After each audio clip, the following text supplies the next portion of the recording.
അദ്ദേഹത്തിന് സംസ്ഥാന അവാർഡ് വരെ കിട്ടാനുള്ള സാധ്യതയുണ്ട്. നല്ലതാണ്, ഒട്ടും പ്രെഡിക്റ്റ് ചെയ്യാൻ പറ്റില്ല. നല്ല മേക്കിംഗ് ആണ്, എല്ലാവരും കാണണം.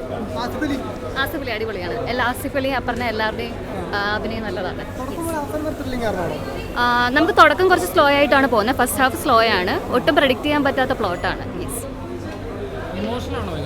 ഒരു തന്മാത്ര പിറന്നു എന്ന് തന്നെ പറയാം. തന്മാത്രയാണ് ഇതിനു മുമ്പ് നമ്മൾ ആ ഒരു ജോണറിൽ കണ്ട സിനിമ. തന്മാത്ര പോലെ ഒരു സിനിമയാണ്. ഇതിൽ ആസിഫ് അലിയുടെ പടമാണെങ്കിലും വിജയരാഘവൻ ചേട്ടൻ തകർത്ത് ഒരു രക്ഷയില്ല.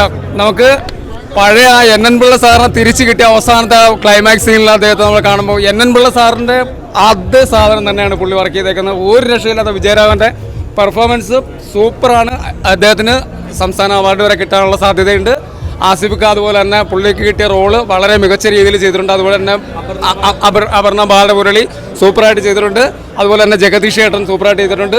പഴയ ഒരു ആ തന്മാത്ര ഫീലാണ് ഈ സിനിമ നമുക്ക് പറയുന്നത്. ആ ഒരു ജോണറിൽ പിന്നെ വന്നിട്ടുള്ള സിനിമ എനിക്ക് തോന്നുന്നു ഈ സിനിമയാണ് വന്നിട്ടുള്ളത്.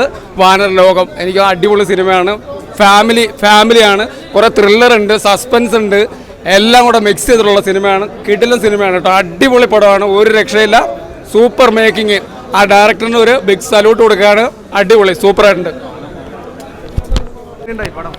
പടം. ഒരു കിടിലം, ഒരു സസ്പെൻസ് ത്രില്ലർ അങ്ങനെ വേണം പറയാം. അതായത് ത്രൂ ഔട്ട് നമുക്ക് എന്താ അടുത്ത ഇതിൽ വന്നേന്ന് ആ ഒരു രീതിയിലുള്ള ഒരു സസ്പെൻസാണ്. അതിൽ ക്ലൈമാക്സിലൊക്കെ ഒരു ട്വിസ്റ്റും കാര്യങ്ങളും വന്നിട്ടുണ്ട്. അതൊക്കെ നല്ല രസമായിട്ട് വന്നിട്ടുണ്ട്. പിന്നെ പടത്തിൽ മെയിനായിട്ട് നിൽക്കുന്നത് വിജയരാഘവൻ്റെ റോളാണ്. പുള്ളിക്കാരൻ ഗംഭീരമായിട്ട് ചെയ്തിട്ടുണ്ട്, ഒരു രക്ഷയില്ലാത്ത. അതായത് പുള്ളിയുടെ ഒരു മനുഷ്യൻ്റെ ഒരു അവസ്ഥേനെ കാട്ടുന്നത് നല്ല കിടലായിട്ട് വന്നിട്ടുണ്ട്. എന്തായാലും കൊള്ളാം.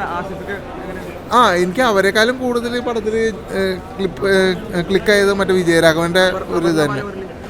രണ്ടുപേരും നല്ല കിടലായിട്ട് ചെയ്തിട്ടുണ്ട്. എന്തായാലും പടം ഒരു ത്രില്ലർ.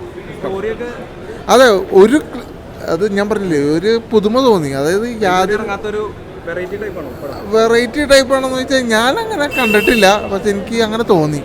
അതായത് ഒരു കൊലപാതകത്തിനെ പറ്റിയുള്ള കാര്യങ്ങളൊക്കെ അത് ഞാൻ പറയല്ല. എന്തായാലും പടം കാണുമ്പോൾ അത് മനസ്സിലാവും എങ്ങനെയൊക്കെ കണക്ട് ചെയ്ത്. ഒരു